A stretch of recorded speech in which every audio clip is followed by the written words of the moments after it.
তাহলে ভক্তের ডাকে ভগবান যেমন আসে, আপনাদের কাছে বানানো ঠাকুমার ঝুলির গল্প বলিনি?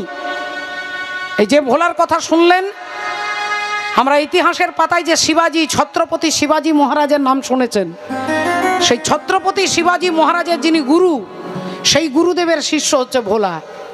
তাহলে ইতিহাস তার প্রমাণ, ভগবান আসেন ভক্তের ডাকে সাড়া দিতে। লোকে বলে কৃষ্ণ পাষাণ, সাড়া দিতে জানে না, আর মন বলে আকুল হয়ে কেউ তো তার ডাকে। হরি হরি বল, হরি বল।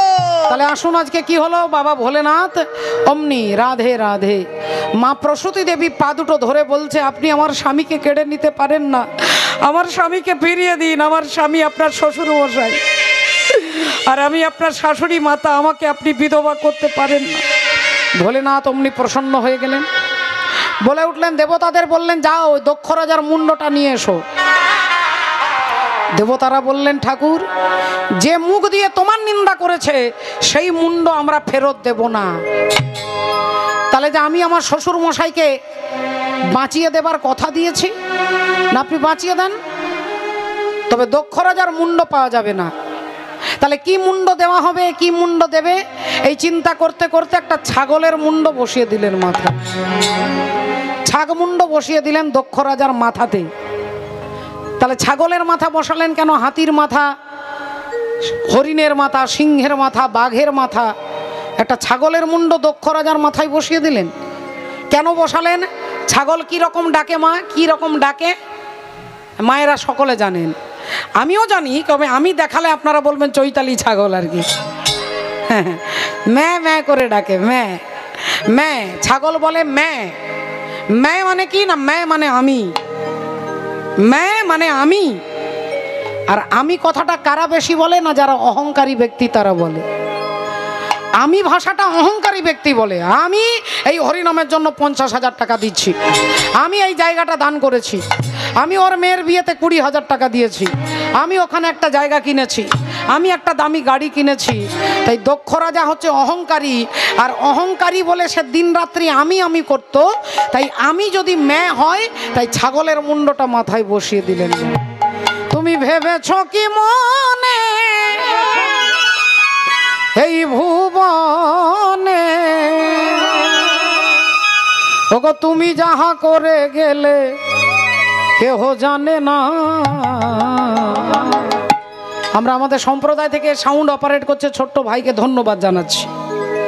এরকম একটা জায়গায়, এরকম একটা প্রত্যন্ত গ্রামের মধ্যে এত সুন্দর সাউন্ড সিস্টেম, এই সাউন্ডের জন্য একবার আমরা সবাই জয়ধ্বনি দেব। নিতাই গৌর প্রেমানন্দে। হরি হরি বল, হরি বল। তুমি ভেবেছ কি মনে এই ভুবনে,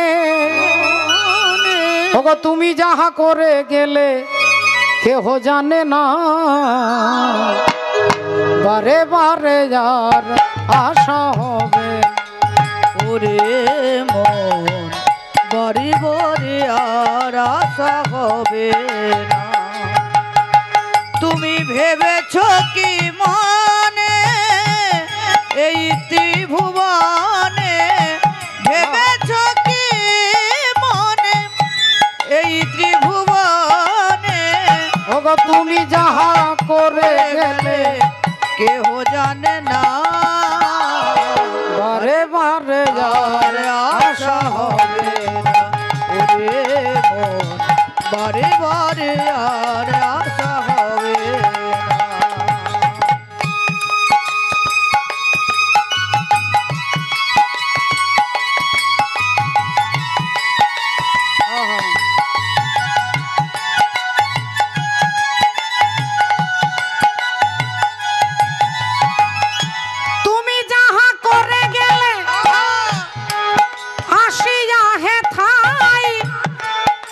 চিত্রগুপ্ত লিখিয়া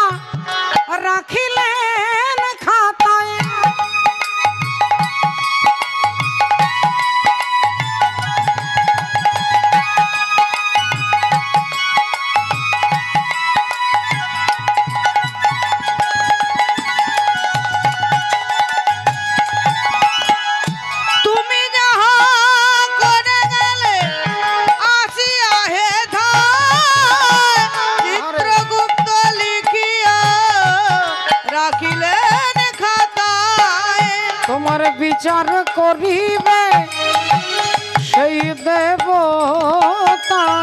বিচার করিবে সেই দেবতা। ওগো তার কাছে ফাঁকি চুকি কিছু চলে না। বারে বারে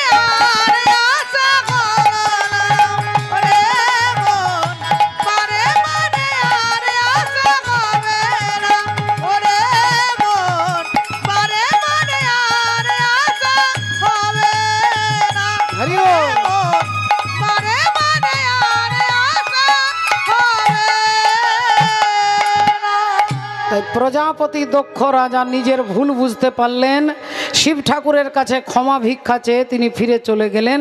আর অমনি বাবা ভোলেনাথ মা সতী যে দেহত্যাগ করেছিলেন আগুনে ঝাঁপ দিয়ে, সেই মরা দেহটাকে কাঁধের মধ্যে তুলে নিলেন। মৃতদেহটাকে কাঁধের মধ্যে তুলে নিয়ে আর বাবা ভোলেনাথ তাণ্ডব নৃত্য করতে করতে যাচ্ছেন। जटाटवी गलत जलत प्रवाह पावि गस्थले गले बलम बलंबित भुजंग तुंग मालिक डमट डमट डमट डम इना डमर जमर जबम चकार चांड तांडव तनोतु न शिव शिवम शिवम। जटाकटाह संभ्रम भ्रम निलिम्प निर्जरे बिलोल वीचि वल्लरि विराजमान मूर्धनि धगत धगत धगत धगत ललाट पट्ट पावक किशोर चंद्रशेखर रति प्रतीक्षण मम।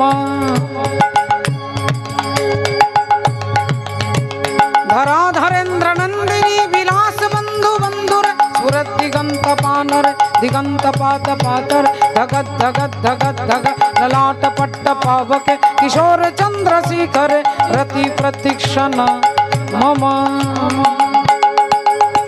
मम। ओम नमो शिवाय।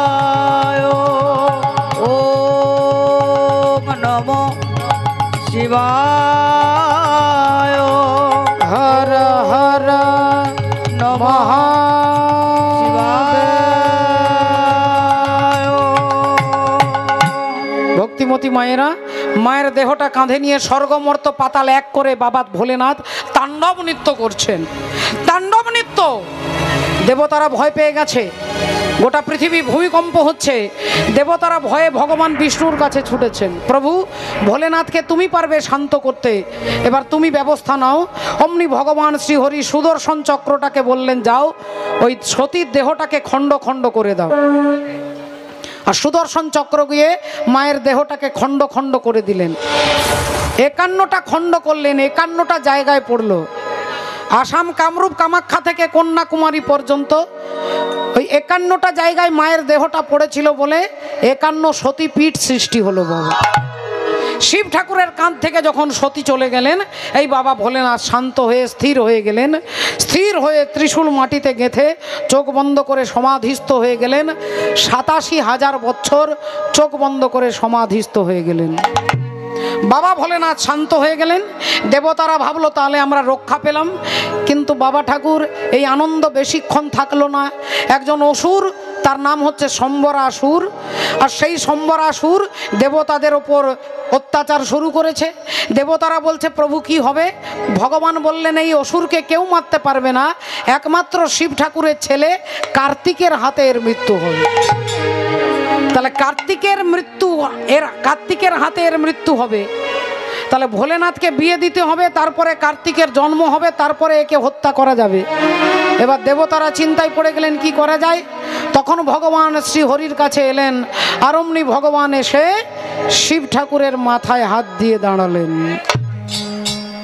শিব ঠাকুরের মাথায় হাত দিতেই ভোলেনাথ 87,000 বছর পরে ভগবানের দিকে তাকিয়েছে। বলো ঠাকুর কি বলতে চাও? ভগবান বললেন তুমি বলো তুমি আছো কেমন? শিব ঠাকুর বলছে তুমি রেখেছো যেমন। তুমি আছো কেমন? বলে তুমি রেখেছো যেমন। ভগবান বলছে তুমি এখন কি করবে? ভোলেনাথ বলছে তুমি আমাকে যা করাবে, তোমার যা করানোর আমি তাই করব। বললেন তাহলে আমার একটা কথা রাখবে? বলো ঠাকুর। ভগবান বললেন, যদি আমাকে তুমি মনে করো গুরু, তাহলে আমি তোমাকে উপদেশ করছি। যদি মনে করো আমি তোমার বন্ধু, তাহলে তোমাকে আমি আবেদন করছি। আর যদি তুমি মনে করো যে আমি তোমার মালিক, তুমি আমার দাস, তাহলে তোমাকে আদেশ করছি তুমি বিবাহ করো, বিয়ে করো। ভোলেনাথ বললেন, প্রভু আমি আমার সতী ছাড়া আর কাউকে স্ত্রী রূপে চিন্তা করতে পারবো না। ভগবান বললেন, হে ভোলেনাথ, ওই সতী যখন দেহত্যাগ করে আগুনে ঝাঁপ দিতে যায়, তোমারই নাম করতে করতে আগুনে ঝাঁপ দিয়ে আত্মহত্যা করেছিলেন। তাই সতী ওই হিমালয় রাজার মেয়ে পার্বতী রূপে জন্মগ্রহণ করেছে। ওই সতী হয়েছে পার্বতী, হিমালয় রাজার কন্যা হয়ে জন্মগ্রহণ করেছে। তাই পার্বতীকেই তোমাকে বিবাহের কথা বলছি। ভোলেনাথ বললেন, যদি সতী পার্বতী হয় তাহলে আমার বিয়ে করতে কোনো আপত্তি নেই, বিয়ে করতে কোনো আপত্তি নেই। রাধে রাধে। এই ভোলেনাথকে পেয়ে গেছে অনুমতি, দেবতারা আনন্দে লাফিয়ে উঠেছে। চরণ ধুলি ছাড়া চাই না কিছু আমি, চরণ ধুলি ছাড়া চাই না কিছু আমি, থেকো মোর হৃদয়েতে প্রভু সদা তুমি। চরণ ধুলি ছাড়া চাই না কিছু আমি, থেকো মনের হৃদয়েতে প্রভু সদা তুমি। চরণ ধুলি ছাড়া চাই না কিছু আমি, থেকো মনের হৃদয়েতে প্রভু সদা তুমি। অন্তরে জামি তুমি ওগো করুণাময়, চাই যে চলার পথে আশিস তোমার হয়। অন্তর জামি ঘরে ওগো করুণাময়, চাই যে চলার পথে আশিস তোমার হয়। ঘন ও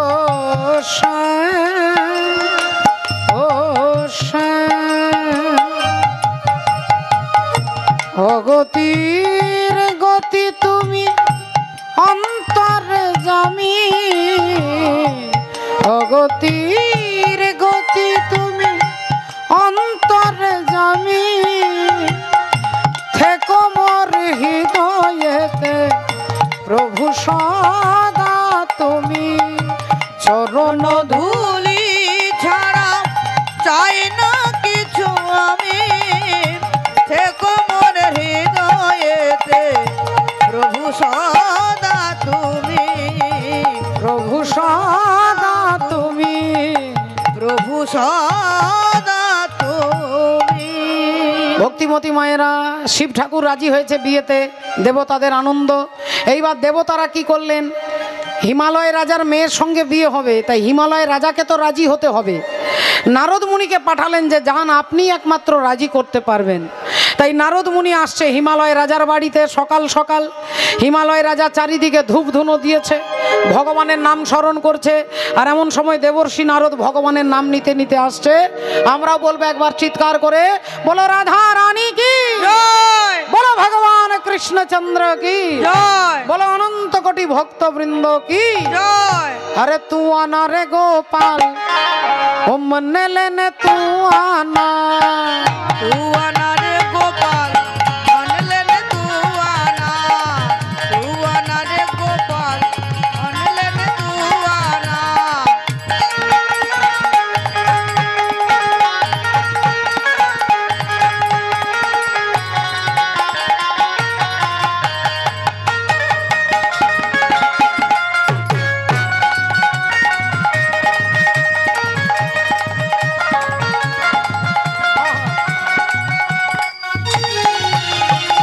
हाथी ना लाना गोपाल घोड़े ना लाना, हाथी ला ला ला गोपाल घोड़े ला लाना, हाथी ना लाना गोपाल घोड़े ना लाना, हाथी ला ला ला गोपाल घोड़े ला लाना। तू आना रे गोपाल ओ मन लेने ओ मन लेने तू आना।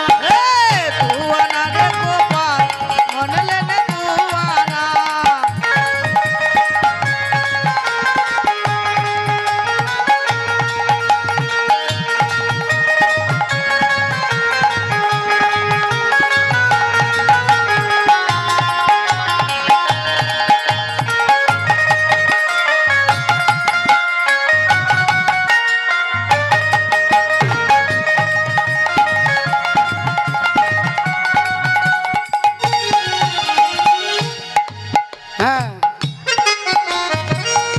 तूने प्यार जो इतना ज्यादा किया, तूने प्यार जो इतना ज्यादा किया, मैं तेरी हो गई मैंने वादा किया, मैं तेरी हो गई मैंने वादा किया। ओ मैनू इश्क दा लगिया, ओ मैनू इश्क दा लगिया, ओ मेरे बचने की नहीं उम्मीद।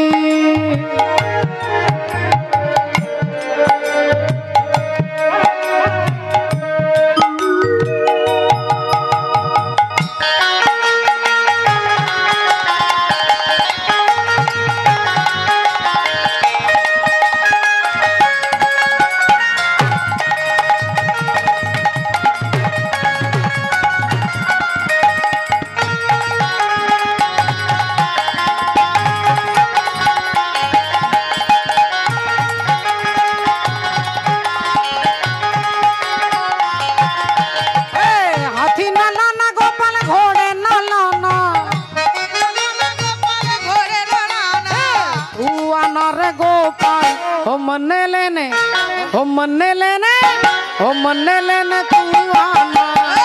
तू आना रे गोपाल मन लेने तू आना। तू आना रे गोपाल मन लेने तू आना। तू आना रे गोपाल ओ मन लेने तू आना, ओ मन लेने तू आना। ओ मन लेने तू आना। নারায়ণ নারায়ণ নারায়ণ। হিমালয় রাজার বাড়িতে এসে দাঁড়িয়েছেন। সকালবেলায় বৈষ্ণবের আগমন, বৈষ্ণবের পদধূলি তাহে মোর স্নানকেলি, বৈষ্ণবের নামেতে তর্পণ। দেবর্ষি নারদকে প্রণাম করে চরণ ধুইয়ে দিয়ে একটু বাতাস করে হিমালয় রাজা জিজ্ঞাসা করছে, আপনি একজন পরম বৈষ্ণব আমার বাড়িতে। এমনি দেবর্ষি নারদ হিমালয় রাজাকে দেখে বলছে, আপনার দিকে দেখে মনে হচ্ছে আপনি একটা টেনশনে একটা চিন্তায় আছেন। হিমালয় রাজা বলছেন, আপনি তো সবই জানেন, আপনি পরম ভক্ত শ্রেষ্ঠ। হ্যাঁ, আমি একটা চিন্তাতে আছি, আমার মেয়েটার যদি বিয়ে দিতে পারি তাহলে আমার আর চিন্তা থাকবে না। আমার মেয়ে পার্বতীর জন্য একটা ভালো ছেলে খুঁজছি। নারদ মুনি বলছে, আপনার হাতে মেয়ে আছে আর আমার হাতে একটা ছেলে আছে, আমার হাতে একটা ছেলে আছে। হিমালয় রাজা বলছে যে আপনার নির্বাচিত ছেলে তাহলে নিশ্চয়ই ভালো ছেলে হবে, আমার মেয়ের জন্য ভালোই হবে। তা আমার মেয়ের নাম পার্বতী, আপনি যে ছেলেটাকে দেখেছেন ছেলের নাম কি হবে? নারদ মুনি বলছে, ছেলেটার নাম হচ্ছে বাবা বিশ্বনাথ। হিমালয় রাজা বলছে, বাবা বাবা কি সুন্দর নাম, একবারে মিলে গেছে, একবারে রাশি মিলে গেছে। তা বলছি, জামাই কীরকম বয়স হবে? মেয়ে আমার 14 বছর বয়স, জামাই কীরকম হবে? বলে, মেয়ে আমার আপনার যেমন একবারে কচি, জামাই আপনার মেয়ের থেকে আরও কচি। হরি বল। বলে, তাহলে তো একবারে বিয়ে ফাইনাল হয়ে গেছে। বলছি, জামাইকে সবাই চেনে তো? বলে, একবারে স্বর্গমর্ত পাতাল বিখ্যাত, স্বর্গমর্ত পাতাল বিখ্যাত। হিমালয় রাজা বলছে, আমার কি ভাল লাগছে, আপনি সত্যি সত্যি আমার মাথা থেকে টেনশনটা সরিয়ে দিয়েছেন। আচ্ছা, জামাই কীরকম কোয়ালিটি আছে? বলে, আপনার জামাইয়ের যে কোয়ালিটি এখানের কোনো জামাইয়ের সেই কোয়ালিটি নেই। বলে কীরকম কোয়ালিটি? বলে একবার ভিতর আর বাহির সমান। মানুষের ভিতর আলাদা, বাহির আলাদা। আপনার জামাইয়ের ভিতর আর বাহির সমান। যেই বলেছে অমনি হিমালয় রাজা বলছে তাহলে আগত চৈত্র মাসের হরি বল শিব চতুর্দশীর দিনে আমার মেয়ে পার্বতীর সঙ্গে আপনার বিশ্বনাথের বিয়ে হবে। ফাইনাল হয়ে গেল। নারদ মুনি এসে দেবতাদের জানিয়ে দিলেন। দেবতারা আনন্দে লাফিয়ে উঠল, শিব ঠাকুরের বিয়ে হবে। দেখতে দেখতে শিব চতুর্দশীর দিন উপস্থিত। শিব ঠাকুরের বিয়েতে দেবতারা বরযাত্রী যাবে। দেবতারা সবাই বরযাত্রী যাবে, যোগী ঋষি মুনি বরযাত্রী যাবে। রাধে রাধে, হরি বল, হরে কৃষ্ণ। ও মা, এখন দেবতারা সবাই বরযাত্রী যাবে, বাবা ভোলেনাথের কাছে চলে এসেছে। হরি বল, রাধে। ভক্তিমতী মায়েরা, এখন রাত্রিবেলায় ভোলেনাথ একটা জায়গায় বসে আছে, আর অমনি একদল ভূত এসে, হরি বল, রাধে, একদল ভূত এসে ভোলেনাথকে বলছে, বাবা, ও বাবা, বাবা গো, আমরা তোমার বিয়েতে বরযাত্রী যাবো মামা। ভূতেরা তো নাকে নাকে কথা বলবেই। বাবা, আমরা তোমার বিয়েতে বরযাত্রী যাবো মামা। শিব ঠাকুর বললেন, আরে তোরা কি বরযাত্রী যাবি? তারা পেতনি, ডাকিনি, শাকিনি, পিশাচ, ব্রহ্মদৈত্যী, কারো একটা পা, কারো 10টা পা। আরে তোরা কি আমার বিয়েতে বরযাত্রী যাবে? না মামা, আমরা না সব জায়গায় যেতে পারি, কোনোদিন বরযাত্রী যায়নি মামা। কোনো মানুষকে ধরে ফেললে সে তো লঙ্কা পোড়া, সর্ষে পোড়া দিয়ে আমাদের তাড়িয়ে দেয় মামা। তা শিব ঠাকুর বললেন, ঠিক আছে, দুঃখ করিস না, তোরা আমার বিয়েতে বরযাত্রী যাবি, তবে একটু দূরে দূরে যাস মামা। একটু দূরে দূরে, একটু অন্ধকারে অন্ধকারে যাস, কেমন? এখন ভূতেরা বরযাত্রী যাবে, সব হই হই ব্যাপার। বিবাহের দিন চলে এসেছে। সমস্ত দেবতারা দামি দামি জামা কাপড়, ধুতি পাঞ্জাবি পরে এসে বর শিব ঠাকুরকে দেখছে, তিনি দিগম্বর দাঁড়িয়ে আছেন। ভাই, তার দেবর হরি বল, দেবরাজ ইন্দ্র বলছে যে আপনি একজন আজকে বিয়ে করতে যাবেন, এখনো পর্যন্ত কোনো কাপড় পরেননি, তা যান আলমারি থেকে ধুতি পাঞ্জাবি নিয়ে আসুন। ভোলেনাথ বললেন, বাবা আমার ঘরে তো আলমারি নেই। ব্রহ্মা বললেন, তাহলে বাক্স থেকে নিয়ে আসুন। না বাবা, আমার ঘরে কোনো বাক্স নেই। পবন দেবতা বলছে, তাহলে আলনা থেকে নিয়ে আসুন। না আগে বাবা, আমার ঘরে কোনো আলনাও নেই। বললেন, আপনার ঘরে আলমারি নেই, বাক্স নেই, আলনা নেই, তাহলে জামা কাপড় রাখেন কোথায়? শিব ঠাকুর বললেন, বাবা আমি তো জামা কাপড় পরি না। তা আপনার ঘরে তাহলে কোনো কিছুই নেই? শিব ঠাকুর বললেন, বাবা আমার তো ঘরটাই নেই, আমি তো শ্মশানে বাস করি আর কি। তাহলে আপনি বিয়ে করতে যাবেন, আজকে কিছু পরবেন না? কিছুই নেই। বললেন, না, একটা বাঘ ছাল ওই কোণাতে পড়ে আছে, তা যান ওই বাঘ ছালটাকে নিয়ে আসুন। এখন বাঘ ছালটাকে কোমরে জড়াচ্ছে আর বারবার খুলে যাচ্ছে, কোমরে জড়াচ্ছে, খুলে যাচ্ছে। এখন ইন্দ্র বলছে, একটা কাজ করুন, এই বাঘ ছালটাকে বারবার খুলে যাচ্ছে যখন, কোমরে দড়ি দিয়ে বাঁধুন। শিব ঠাকুর বলছেন, বাবা আমার ঘরে তো দড়ি নেই। ও, আপনার ঘরে দড়ি পর্যন্ত নেই? তাহলে কি হবে? বলে, না না, চিৎকার করবেন না, ব্যবস্থা করে দিচ্ছি। একটা মোটা সাপ এনে কোমরে জড়িয়ে বলছে, তুই এই বাঘ ছালটাকে ধরে থাক, তোর খাবারের ব্যবস্থার গ্যারেন্টি নিচ্ছি আমি, তোর খাবারের ব্যবস্থা করে দেব। সাপ তখন বলছে, আপনি কি গ্যারেন্টি নিচ্ছেন? আমি LIC কোম্পানির গ্যারেন্টি নিচ্ছি, আমি আপনার বাঘ ছাল ধরে থাকবো, আমি আপনার বাঘ ছাল ধরে থাকবো, আপনি চিন্তা করবেন না। এখন কোমরে সাপ, হাতে সাপ, গলায় সাপ, মাথায় সাপ, সব জায়গায় সাপ। তা ইন্দ্র বললেন, আজ বিয়ে করতে যাবেন, অন্তত একটু একটু পাউডার টাউডার মেখে নিন। শিব ঠাকুর বলছে, হ্যাঁ, এটা গতকাল থেকেই আমি ব্যবস্থা করে রেখেছি। কালকেই একজন মারা গিয়েছিল, তার গরম গরম ছাইটা এই কৌটোর মধ্যে রেখেছি। এই তো জীবন, হিংসা বিবাদ লোভ ক্ষোভ বিদ্বেষ, চিতাতেই সব সে হয়, চিতাতেই সব সে, এই তো জীবন।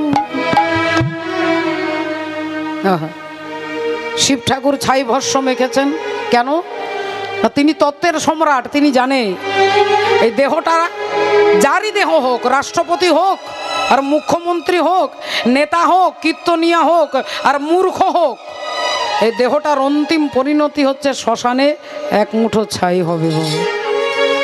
তাই তত্ত্বের সম্রাট ছাই মেখেছেন, সাপের গয়না পরেছেন, এইবার মাথায় একটা সাপ দিয়েছে।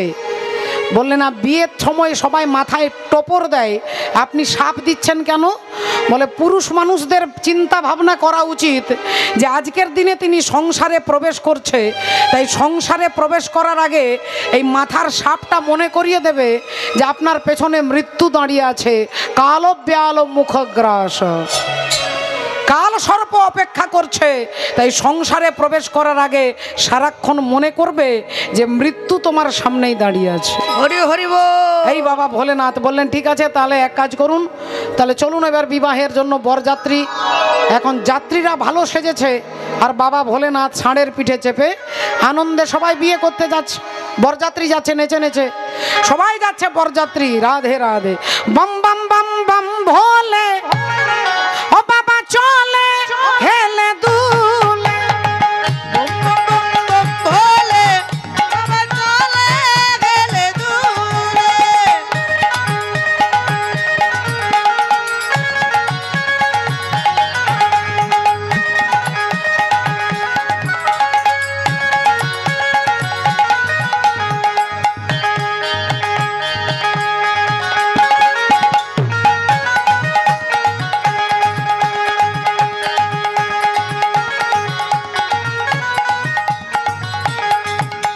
হে বম বম বম বাবাম, বম বম বম বাবাম, বম বম বম বাবাম, বম বম বম বম।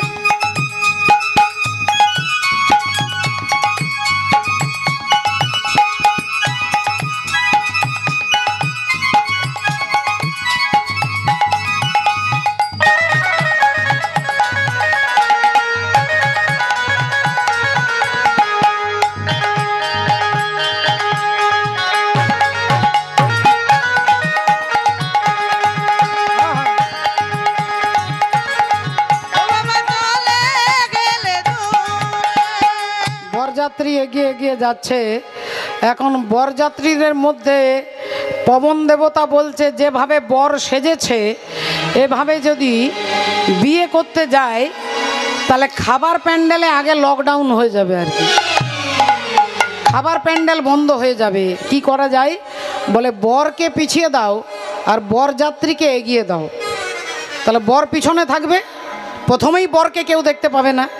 এখন বরযাত্রী এগিয়ে গেছে, বরকে পিছিয়ে দিয়েছে। এমন সময় এদিকে হিমালয় রাজা দেবর্ষি নারদকে নিয়ে দাঁড়িয়ে আছে। আপনার কথাতে বিয়ে ফাইনাল হয়েছে, জামাইকে আমি চোখে দেখিনি, আপনার কথার উপরে ভরসা করে মেয়ের বিয়ে হচ্ছে, তা জামাই কীরকম দেখতে নারদ মুনিকে নিয়ে দাঁড়িয়ে আছে। আর এদিকে দেবতারা আসছে। হিমালয় রাজা দেবরাজ ইন্দ্রকে দেখে বললেন ওই যে কি সুন্দর দেখতে, কি সুন্দর দেখতে, ওই যে ছেলেটা কি সুন্দর দেখতে, ওই যে ও কি আমার জামাই? নারদ মুনি বলে দেড় মশাই, আরে উনি আপনার জামাই কেন হবে? উনি আপনার জামাইয়ের বাড়িতে জল সাপ্লাই করে, জল দেয়। বলি ও মা গো, যে ছেলেটা জল দেয় সে যদি এত সুন্দর তাহলে জামাই কত সুন্দর হবে। আর একটুক্ষণ পরে পবন দেবতাকে দেখেছে। পবন দেবতাকে দেখে বলছে আচ্ছা ওই যে ওই যে ছেলেটা, ওই কি সুন্দর দেখতে, ওই কি আমার জামাই? নারদ মুনি বললেন দেড় মশাই কি যে বলছেন, আরে উনি জামাই কেন হবে? উনি তো আপনার জামাইকে হাওয়া করে। বলি ও মা গো, যে ছেলেটা হাওয়া করে সে এত সুন্দর, তাহলে জামাই কত সুন্দর হবে। এবার বলে দিয়ে নারদ মুনি ডান দিকে আর বাঁ দিকে, ডান দিকে বাঁ দিকে তাকাচ্ছে। একজন বললেন কি ব্যাপার, এত ডান দিকে বাঁ দিক দেখছেন কেন? নারদ মুনি বলছে দেখছি কোন দিক দিয়ে ছুটে পালাবো, কারণ এরপরে তো অরিজিনাল জামাই আসবে, এরপরে আসবে, তা কোন দিক দিয়ে ছুটে পালাবো রাস্তাটা দেখে রাখছি আর কি। আর এদিকে ভক্তিমতী মায়েরা, এখন বাবা ভোলেনাথ আসছে, বুঝতেই পাচ্ছেন কি পোশাক পরেছে। এখন সমস্ত মেয়েরা জামাই আসছে, আগে থেকে থালা রেডি করে রেখেছে, জামাই বরণ হবে। থালার মধ্যে রেখেছে জল, দূর্বা, চন্দন, মিষ্টি, প্রদীপ, সুন্দর করে থালা সাজিয়ে এখন জামাই আসছে, এই সবাই ছুটে যাচ্ছে। আর এদিকে দেবতারা ভাবছে আগে খাওয়া দাওয়া সেরে নিয়ে বিয়ে হতেও পারে নাও পারে, তাহলে অন্তত খাওয়া দাওয়াটা হয়ে যাক। দেবতাদের খাওয়া দাওয়া হয়ে গেছে, দেবতারা খাওয়া দাওয়া করেছে, যোগী ঋষি মুনিদেরও আগেই খাওয়া হয়ে গেছে। এরপরে ভূত প্রেত প্যান্ডেলে বসেছে বাবা। এখন যিনি প্রথমেই পাতা দিতে যাচ্ছে তিনি ঢুকেই চমকে গেছে, যার 10টা মাথা তাকে কটা পাতা দেব, আর যার একটাও মাথা নেই সে বলছে দাদা এখানে পাতাটা দিয়ে যান। এখন যে ভাত নিয়ে যাচ্ছে সে আর ডাল নিয়ে যাচ্ছে না, যে ভাত নিয়ে যাচ্ছে সে আর ডাল নিয়ে যাচ্ছে না। কিরে ডালটা দিবি তো? বললেন না আমি দেব না, তুই দে না। আরে তুই দিবি তো? আরে বাবা তুই দে না। আরে তুই তো ভাত দিলি, ডালটা দিয়ে দিবি। বললেন তুই যা, তুইও একবার গেলে আর দুবার যাবি না। এখন যিনি রসগোল্লার বালতি নিয়ে যাচ্ছে তিনি দেখছে যার 100টা মুখ তাকে কোনখানটাতে রসগোল্লা দেব, আর যার একটাও মুখ নেই সেই বলছে দাদা এখানে রসগোল্লাটা দিয়ে যাবেন আর কি। কেলেঙ্কারি করে কোনো রকমে এদিকে খাওয়া দাওয়া হয়েছে, এদিকে হিমালয় রাজা দাঁড়িয়ে আছে, মেয়েরা যাচ্ছে জামাইকে বরণ করতে, আর জামাইকে বরণ করতে থালাটা নিয়ে যাচ্ছে। এর মধ্যে নারদ মুনি আরেকটা কায়দা করেছে মা, থালার মধ্যে একটা শেকড় ফেলে দিয়েছে যার নাম হচ্ছে ঈশ্বর মূল। এই শেকড় যদি কারোর ঘরে থাকে তার ঘরে সাপ ঢুকবে না, এই গাছ যদি কারোর উঠোনে থাকে ঘরের আশেপাশে কোনো সাপ আসবে না। সেই শেকড়টা থালাতে দিয়ে দিয়েছে। থালাটা যেই শিব ঠাকুরের কাছে গেছে, শিব ঠাকুরের গায়ে যত সাপ ছিল সব কম্পিটিশন করে ছুটছে, কম্পিটিশন করে ছুটছে। আর সবার আগে ছুটছে যিনি LIC কোম্পানির গ্যারেন্টি দিয়েছিল। হ্যাঁ হ্যাঁ, এই কোমরের সাপ নেমে যাচ্ছে, আর যত সাপ নেমে যাচ্ছে তত আরেকটা জিনিস নেমে যাবে মা। হ্যাঁ হ্যাঁ হ্যাঁ, যত সাপ নেমে যাচ্ছে তত বাঘছাল নেমে যাচ্ছে। সাপ একবারে হাঁটুর নিচে, বাঘছাল হাঁটুর নিচে। সাপ একবারে মাটিতে, বাঘছাল একবারে মাটিতে। আর বাঘছাল যেই মাটিতে নেমে গেছে ব্রহ্মা ইশারা করছে আরে তুলু তুলু তুলু। শিব ঠাকুর চারিদিকে তাকাচ্ছে কাকে তুলবো রে বাবা। আর তিনি তো বুঝতে পারছেন না, তিনি ভাবছেন আমি জিন্সের প্যান্ট পরে দাঁড়িয়ে আছি। আর তুলবে, শিব ঠাকুর চারিদিকে তাকাচ্ছে রাধে রাধে।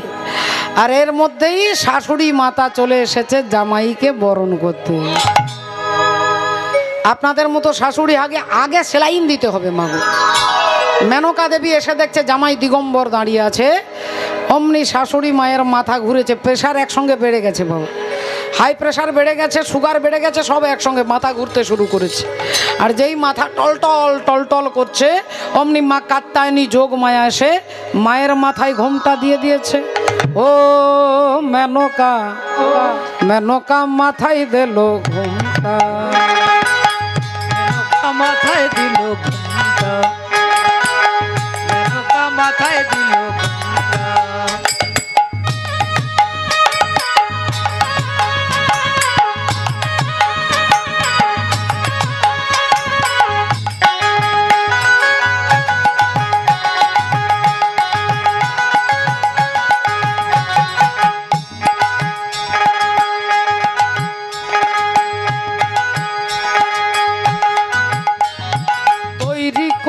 সোনার পুতুলি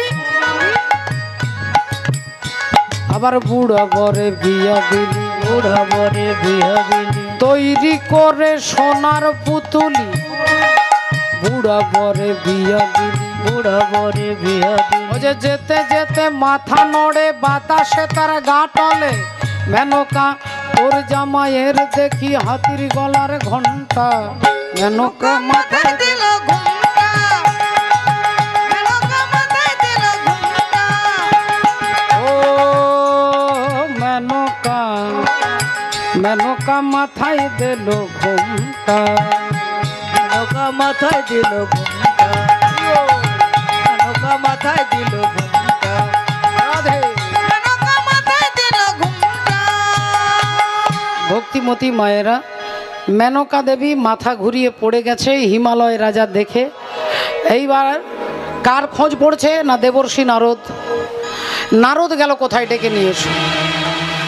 এবার নারদকে দাঁড় করিয়েছে। হিমালয় রাজা বললেন এই আপনার ছেলে, এই আপনার পাত্র, এই রকম ছেলের সঙ্গে আমি আমার মেয়ের বিয়ে দেবো? আপনি বলছিলেন যে আমার মেয়ের থেকে নাকি জামাই আরো কচি, এ তো একবারে বুড়ো, একটাও চুল কালো নেই। নারদ মুনি বললেন দেখুন আমি মিথ্যে বলিনি, আমি বলেছি কচি। কারো বয়স 70, 80, 90 হলে বুড়ো বলে, এনার বয়স কত কেউ বলতে পারবে না, তাই বলেছে আমি কচি। আপনি কি করে বললেন স্বর্গমর্ত পাতাল সবাই জানে? তাহলে এনার নামই হচ্ছে ত্রিপুরারি। ত্রিপুরারি, স্বর্গমর্ত পাতাল সবাই এনাকে চেনে, তাই এর নাম হচ্ছে ত্রিপুরেশ্বর। বললেন তাহলে আপনি কি করে বললেন? আপনি বললেন আমার জামাইয়ের নাকি একটা কোয়ালিটি আছে ভিতর বাহির সমান। নারদ মুনি বললেন এনার দিকে তাকিয়ে দেখুন, এনার ভেতরেও কাপড় নেই বাইরেও কাপড় নেই, তাই বলেছি ভিতর আর বাহির সমান। হরি বল, রাধে রাধে। হিমালয় রাজা বললেন এই ছেলের সঙ্গে মেয়ের বিয়ে হবে না, বিয়ে ক্যান্সেল, বিয়ে হবে না, এই রকম ছেলের সঙ্গে আমি আমার মেয়ের বিয়ে দেব না। আর ঘরের ভেতরে তখন মা পার্বতী কাঁদতে কাঁদতে বলছেন শিব ঠাকুরকে যে হে ভোলেনাথ, হে ভোলেনাথ, আমি আগের জন্মেও আমার বাবা তোমার নিন্দা করছিল, আমি সহ্য করতে না পেরে আগুনে ঝাঁপ দিয়েছিলাম। এ জন্মেও যদি আমার বাবার তোমার কাছে, তোমার নিন্দে আমার বাবার কাছে শুনতে হয়, তাহলে আমাকে আত্মহত্যা করতে হবে। তাই দয়া করে কৃপা করে তোমার ওই দিব্য রূপ আমার বাবা মাকে দর্শন করায়। কেঁদে কেঁদে যখন পার্বতী কাঁদছে আর বলছে তু করিব হ্যাঁ ভক্তোं की ये नसीब है भक्तों की, शंकरा भोलेनाथ मेरे शंकरा भोलेनाथ, मेरे शंकरा भोलेनाथ, तू करीब है भक्तों की ये नसीब है भक्तों की, शंकरा भोलेनाथ मेरे मेरे मेरे शंकरा भोलेनाथ।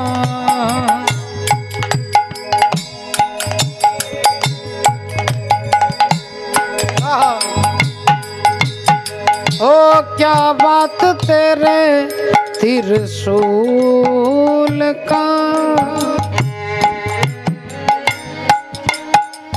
तेरे पास माफी हर भूल का,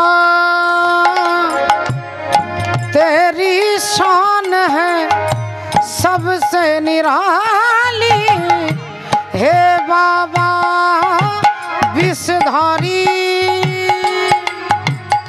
मस्ती में नगरी झूमे, मस्ती जो दी है तूने, तेरी कृपा से संसार सारा, मेरे शंकरा भोलेनाथ मेरे शंकरा भोलेनाथ, तू करीब है भक्तों की ये नसीब है भक्तों की, शंकरा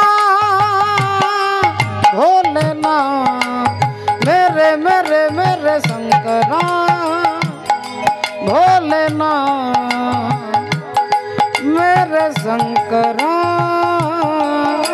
भोलेनाथ। তাই মা পার্বতীর আকুলতায় বাবা ভোলেনাথ দিব্য রূপ ধারণ করে দাঁড়ালেন। কর্পূর গৌরম করুণাবতারম সংসার সারম ভুজগেন্দ্রহারম সদা বসন্তম হৃদয়ার বৃন্দে ভবম ভবামি সহিতং নমামি। অপূর্ব দিব্য রূপ ধরে বাবা ভোলেনাথ দাঁড়ালেন। মেনকা দেবী আর হিমালয় রাজা দেখেই অবাক হয়ে গেলেন। অমনি পার্বতী এসে মালাটা নিয়ে বাবার গলায় পরিয়ে দিলেন। আজ মিলিল হরের বামে নবীনা কিশোরী, মিলিল হরের বামে নবীনা কিশোরী, মিলিল হরের বামে নবীনা কিশোরী, ওগো পশু পাখি উন্মত্ত দুহুরু পহেরি, পশু পাখি উন্মত্ত দুহুরু পহেরি, প্রেম ভরে তরুলতা পড়ে লোটাইয়া, ভরে তরুলতা পড়ে লোটাইয়া, চরণ পরশ করে লোটাইয়া লোটাইয়া,